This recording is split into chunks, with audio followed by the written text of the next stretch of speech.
Arthritis நம் நாட்டில் சமீப காலமாக ஆர்த்ரைட்டிஸால் அதிகமானோர் பாதிக்கப்படுகின்றனர்.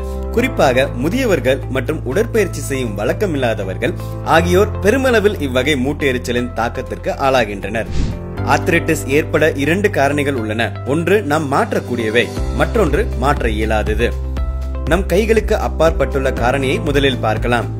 வயதாக எல்லோருக்கும் வரதுதான் ஆர்த்ரைட்டிஸ். பெண்களுக்கு மெனோபாஸால் ஆர்த்ரைட்டிஸ் ஏற்படும். ஆண்கள் மற்றும் பெண்கள் ஹார்மோனில் ஏற்படும் மாற்றங்களால் ஆர்த்ரைட்டிஸ் ஏற்படும். இது போன்ற காரணங்களால் ஏற்படுவதை நம்மால் தவிர்க்க முடியாது. நாம் சரியாக சில மாற்றங்களை செய்தாலே ஆர்த்ரைட்டிஸ் வராமல் தடுக்க முடியும்.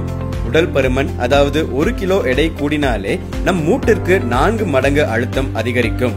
வாழ்க்கை முறை, சரியான உணவு முறைகள் இல்லாமல் அதிக ஃபேட், ஜங்க் ஃபுட் உட்கொள்வதால் உடலுக்கு தேவையான நியூட்ரிஷன் கிடைப்பது இல்லை. இதனால் கார்டிலேஜை தாங்கும் எலும்புகள் வீக் ஆகி விடுவதால் ஆர்த்ரைட்டிஸ் ஏற்படும் வாய்ப்பு அதிகரிக்கிறது. ஸ்டேஜ் 1 ஆர்த்ரைட்டிஸ் லைஃப் ஸ்டைல் மற்றும் உணவு பழக்கங்களில் மாற்றம் கொண்டு வந்தாலே குணமாகும் வாய்ப்பு அதிகம்.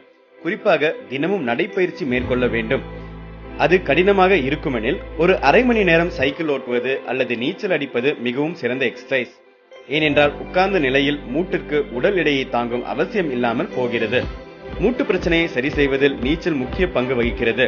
நாம் நீருக்குள் உடற்பயிற்சி செய்வதால் மூட்டு பகுதிக்கு அதிர்வு நேராது. இது மூட்டை வலுப்பெற செய்கிறது. இவை ஸ்டேஜ் 1 இல் பயனளிக்கும். Stage 2 arthritis. இந்த நிலையில் மூட்டு கொஞ்சம் அதிக பலவீனமாக இருக்கும். காலை நேரத்தில் நம்முடைய மூட்டுக்கள் எல்லாம் இறுக்கமாக காணப்படும். அதாவது காலையில் எழுந்து 10 நிமிடம் நடந்தாலே வலி வந்துவிடும். சாதாரணமாக நீட்டி மடக்க முடியாது. ஸ்டேஜ் 2 இல் படிக்கட்டு ஏறும்போது வலி தொடர்ந்து இருக்கும். சரி, ஆர்த்ரைட்டிஸை எப்படி கண்டுபிடிப்பது? ஒரு சாதாரண எக்ஸ்ரே மூலம் மருத்துவர்கள் கணித்து விடுவார்கள்.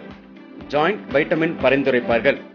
அதிலும் முன்னேற்றம் ஏற்படாவிட்டால் உடல் தேவைக்கு ஏற்றவாறு வேறு சில மருந்துகள் பரிந்துரைக்கப்படும். இவை எலும்பு தேய்மானத்தை குறைக்கும். ஸ்டேஜ் 3. இந்த ஸ்டேஜில் மூட்டு இடையே உள்ள இடைவெளி குறைவாக இருக்கும்.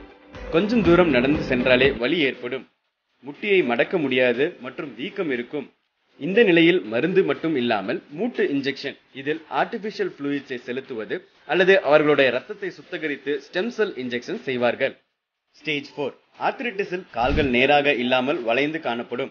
இரவில் படுத்துக்கொண்டே இருக்கும் போதே வலி ஏற்படும்.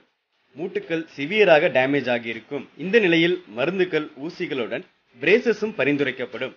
அதாவது உட்பகுதியில் செல்லும் போர்ஸ் ஆப்போசிட் சைட் திசையை மாற்றம் செய்யலாம்.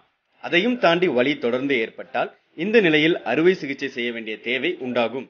ஆகவே ஆர்த்ரைட்டிஸின் தொடக்க நிலையிலேயே முறையான சிகிச்சைகளை தொடங்கி அது இன்னும் மோசமாகாமல் தவிர்ப்பதுதான் நல்லது.